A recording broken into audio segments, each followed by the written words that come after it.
Oh,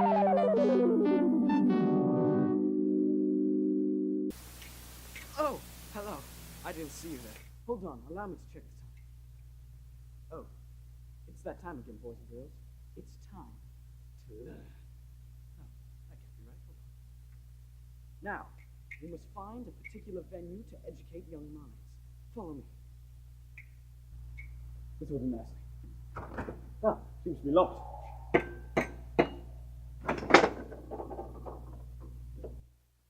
This will do quite nicely. Now all we need is some teachable minds. Where am I? Yeah, how did we get here? Don't worry, little learners. You're in the company of Sir Learnsalot. Okay, I mean, you seem totally trustworthy. I know, armed in the slightest. Well, children, what do you want to learn about? Because I, Sir Learnsalot, possess even more information than the internet.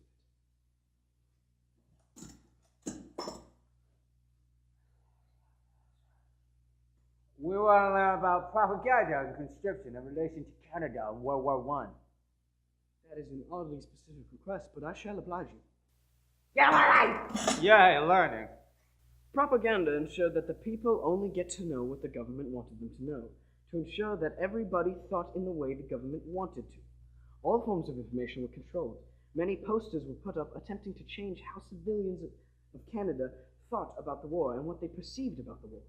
The poster design approach in Canada during the First World War was often heavily word-based, using simple descriptive images to convey the message, whether sentimental reminder that support of the boys on the front, or the jongastic, viciously drawn attacks on the Hun, the term that commonly referred to the Germans.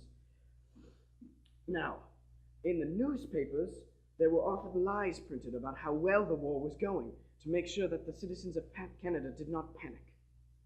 But wait, Sir Learnsalot, the concept of propaganda would imply the government is lying to us. Well, Timothy.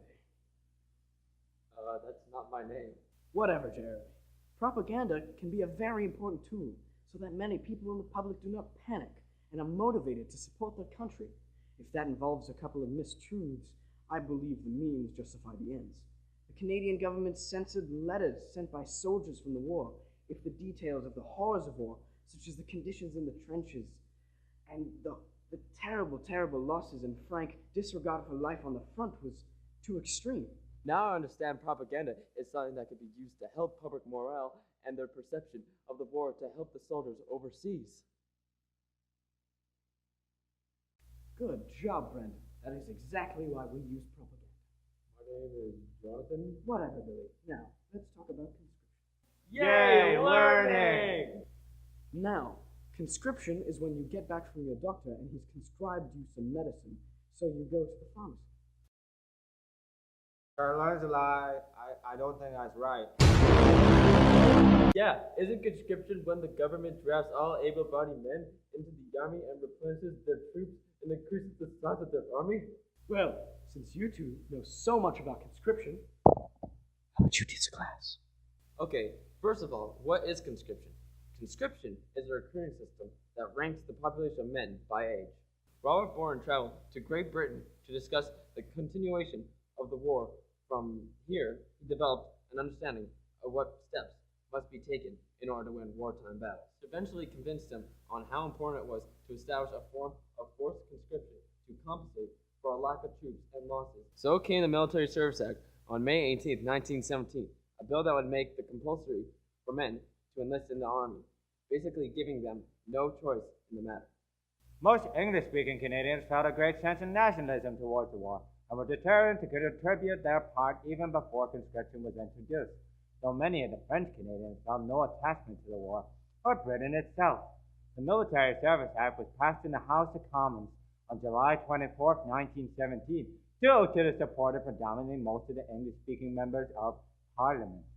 When conscription became law on August 28th, it led to massive uprising and violence for days within Montreal. Store windows were smashed and tramways rails were ripped apart.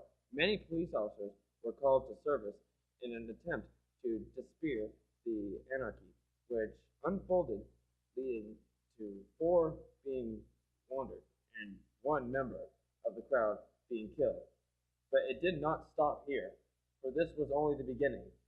Applying the new conscription system throughout the country provided to be difficult.